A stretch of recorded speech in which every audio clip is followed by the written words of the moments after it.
Now to college football, we got a trio of ranked matchups on ABC Week 9 Saturday. Notre Dame takes on Navy. It's annual tradition, but this time it's a ranked matchup. Just the 11th time they've played in a ranked matchup and the second time in the last 45 years. Sean McDonough, Greg McElroy on the call.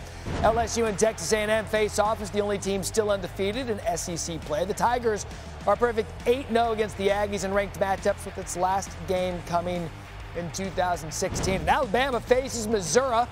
On the heels of its second loss in the last 3 games, the Crimson Tide have played 207 games since their last regular season losing streak, which came in Nick Saban's first year in 2007. As Greg McElroy joins us now, college football analyst. And Greg, you know this program as good, if not better than anyone. I'm talking about Alabama. Not much time to bounce back after the loss a week ago. Take me in there. What's going on with Alabama right now? Well, I think if you look last week, that's a tough game. I mean, Tennessee is a solid team that plays great defense, and it was going to be a tough atmosphere to go and get a win in. One thing I think that they got to figure out, though, is they got to figure out how can they take some of the pressure off of Jalen Milroe. Now, Jalen Milroe, when he's at his best, he's as good as anybody in college football.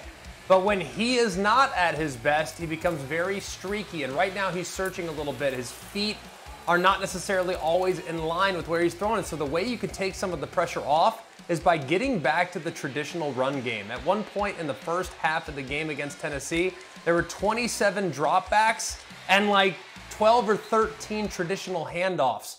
Take some of the pressure off by just getting back to simple offense and allowing Jam Miller and Justice Haynes, your 2 outstanding running backs, to run behind an ever-improving offensive line. And maybe let the quarterback Jalen Milroe run a little bit more. You could argue he's their most talented runner top to bottom when he's on. So it's been a puzzle watching the Alabama offense the past couple of weeks. I want to stay in the SEC. LSU, as I said, they head to College Station to face Texas A&M.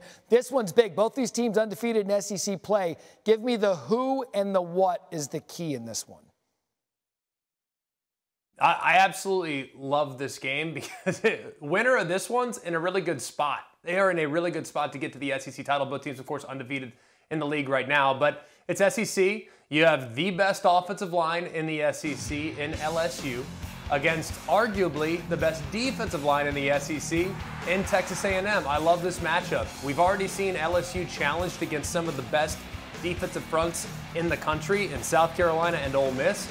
They were able to match their intensity. Now they'll get another crack at a group that's really come on. Nick Scorton and company, this group is disruptive, they're active, and they do a really good job of applying pressure to the opposing quarterback. So I'll be really curious to see how Joe Sloan, the offensive coordinator for LSU, how does he take some of the pressure off the protection? Does he do it with screens? Does he do it with draws? The run game has been beneficial at times this year. Do they lean on that a little bit? Because this is going to be a really tough game for LSU if their offensive line doesn't play well. Mike Elko, first Texas A&M coach to win 6 of his first 7 games since 1918. That thing is working. So are you and McDonough on the call, Navy Notre Dame.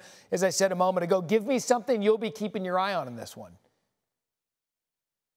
Well, I can't wait for the world to be introduced to the Navy offense. I think we all have this picture of what Navy's offense looks like, right? It's traditional V or triple option. That's not really what they are anymore. They have now morphed into what they're describing as a hybrid wing T. I've seen them go from a traditional wing T alignment with 2 wings and a fullback, and then shift into spread shotgun where their quarterback Blake Horvath throws a seam route down the field. I also watched them against Memphis try multiple double passes. I've seen them throw throwbacks to the quarterback. I've seen them do Philly special. These guys will do anything and everything to disrupt the rhythm of that Notre Dame defense, and I think it's going to be a fascinating game of cat and mouse between what we've seen from Navy offensively and Marcus Freeman, the head coach of Notre Dame, who leads the defense. Army and Navy both have been the early season great stories in college football. Navy can get even better against the Irish on the weekend. Greg McElroy, he'll be there for all of it. Greg, thank you.